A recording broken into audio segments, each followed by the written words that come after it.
Assalamualaikum warahmatullahi wabarakatuh. Pemirsa Lentera Ramadan IAIN Purwokerto yang berbahagia, alhamdulillah wa syukurillah, pada saat ini kita bersama masih diberi kesempatan oleh Allah untuk melaksanakan kewajiban kita puasa Ramadan 1442 Hijriah. Ada beberapa kewajiban bagi umat Islam yang ini merupakan salah satu ajaran yang punya implikasi terhadap kehidupan sosial masyarakat, yang di dalam Islam kita kenal dengan istilah filantropi Islam, yaitu ajaran kedermawanan dalam Islam, yaitu tentang zakat, bahwa zakat adalah harta yang wajib dikeluarkan oleh seorang muslim atau badan usaha yang dimiliki oleh muslim untuk diberikan kepada yang berhak menerimanya sesuai dengan syariat Islam. Zakat ini didasarkan pada beberapa ayat Al-Quran. Di antaranya adalah yang pertama surah Al-Baqarah ayat 110. Allah berfirman, Bismillahirrahmanirrahim, Aqimus sholah wa atuz zakah. Dirikan sholat dan tunaikanlah zakat.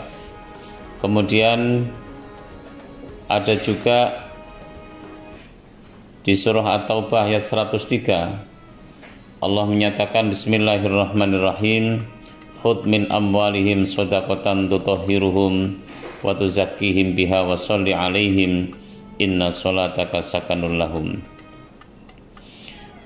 Ambillah dari sebagian harta mereka shadaqatan sebagai sedekah, tutahhiruhum yang fungsinya untuk mensucikan mereka, wa tuzakkihim biha wa sholli alaihim dan membersihkan mereka, wasalli alaihim dan mendoalah untuk mereka, inna sholataka sakanul lahum, sesungguhnya doamu menjadi ketenangan jiwa bagi mereka. Pendengar yang budiman, bahwa setiap muslim yang memiliki kemampuan untuk melaksanakan ibadah zakat, maka wajib hukumnya mereka melaksanakan ibadah zakat ini. Ibadah zakat tidak hanya memiliki dimensi spiritual saja, tetapi juga ada dimensi sosialnya, bahwa bagi mereka yang mengeluarkan zakat, di samping untuk membersihkan jiwanya, membersihkan hartanya, juga zakat ini memiliki fungsi sosial untuk memberdayakan masyarakat, terutama masyarakat yang kurang beruntung, yang kita kenal di dalam kajian fikih zakat adalah sebagai mustahik, yaitu orang yang berhak menerima zakat. Dari surah At-Taubah ayat 103 ini sebenarnya seseorang yang memiliki harta yang cukup sampai nisab, ini kaitannya dengan zakat mal, maka mereka punya kewajiban untuk mengeluarkan zakat. Dan bagi pengelola zakat atau amil zakat punya kewajiban untuk proaktif di dalam mengambil zakat dari orang-orang yang kaya, orang-orang yang mampu itu. Diingatkan oleh ayat ini, washolli alaihim inna sholataka sakanul lahum. Bagi pengelola zakat atau amil zakat, hendaklah juga mendoakan, terutama yang menerima zakat juga mendoakan bagi orang yang memberikan zakatnya. Fungsinya adalah sakanun lahum. Doa itu akan menjadi atau menjadikan pemberi zakat itu semakin yakin dan semakin banyak berharap agar apa yang diberikan sebagai ibadah itu Allah berikan pahala yang melimpah, bahkan balasan yang melimpah. Kemudian ada satu ayat lain lagi, yaitu surah Al-Baqarah surah At-Taubah ayat 60. Bismillahirrahmanirrahim. Innamas shadaqatu lil fuqara'i wal masakin wal 'amilina 'alaiha wal mu'allafati qulubuhum wa fir riqabi wal gharimin wa fi sabilillah wa ibnis sabil.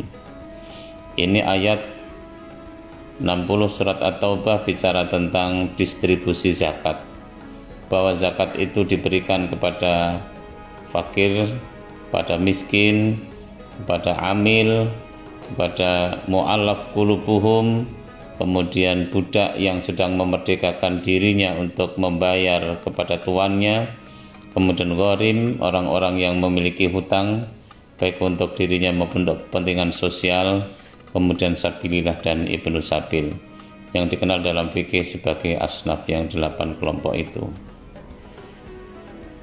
Pemirsa yang budiman, satu ayat lagi terkait dengan anjuran untuk membayar zakat, bahwa ada di surah Az-Zariyat ayat 19, Allah menyatakan wa fi amwalihim haqqul lis-sa'ili wal mahrum. Di dalam harta mereka itu ada hak bagi sa'il, orang-orang yang meminta, dan mahrum, orang yang membutuhkan tetapi enggan untuk meminta-minta. Jadi dari sini kita diingatkan oleh Allah Subhanahu wa taala melalui ayat Az-Zariyat 19 ini, bahwa di dalam harta kita yang kita peroleh dari keringat kita sendiri pun, itu kita diingatkan oleh Allah bahwa dari hasil itu ada sebagian milik orang lain. Sebagian dari hasil usaha Anda adalah hak bagi mereka yang memang berhak menerima, yaitu sa'il wal mahrum. Oleh karena itulah sebaiknya kita melaksanakan ibadah, terutama ibadah yang sifatnya sosial ini, kita lakukan dengan sebaik-baiknya.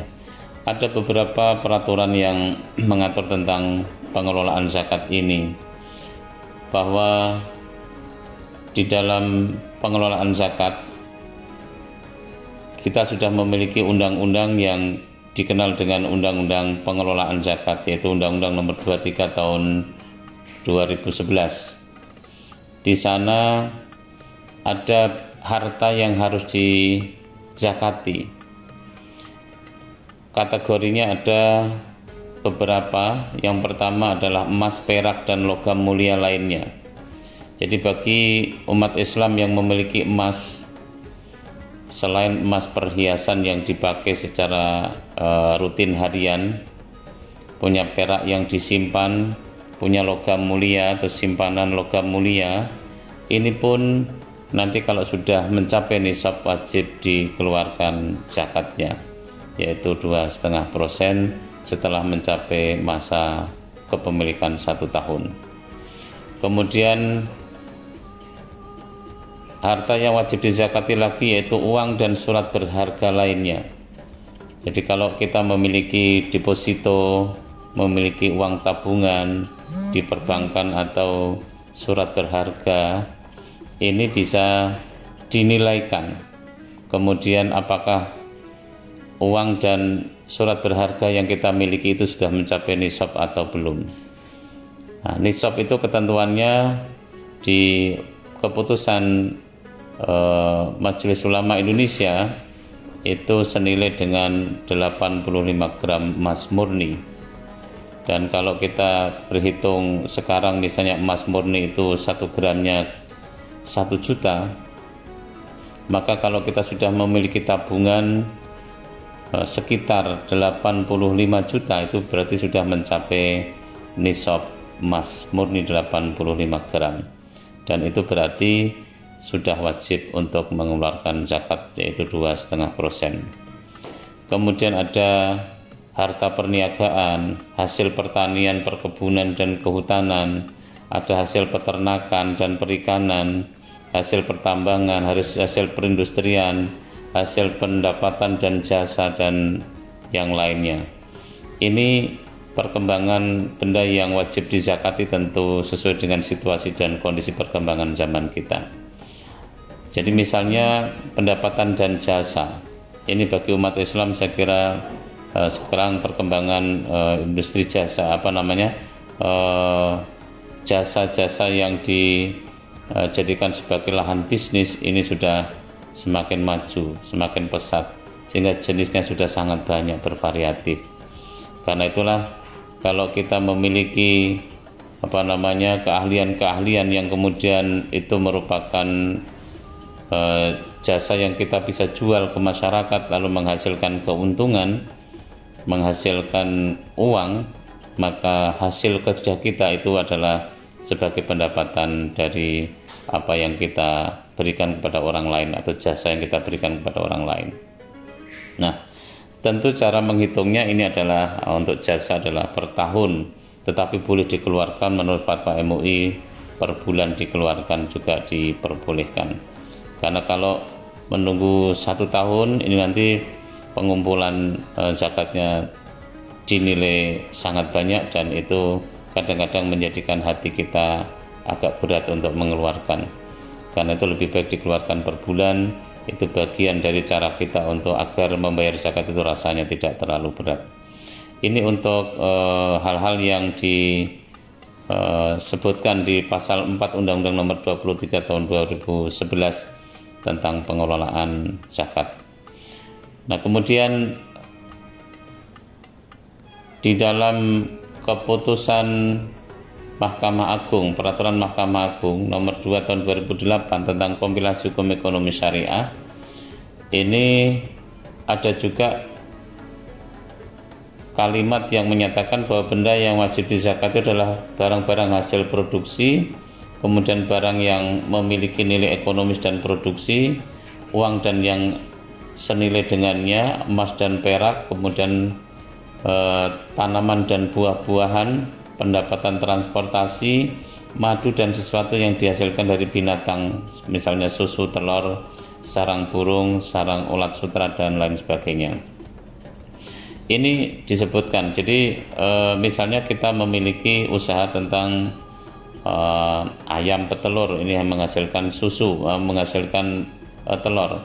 Kemudian ada yang memelihara ternak kambing dan itu menghasilkan susu.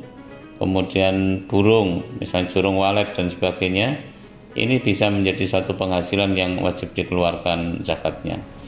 Ini saya kira beberapa sampel saja yang saya sampaikan di forum ini karena tidak memungkinkan waktunya untuk menyampaikan secara detail.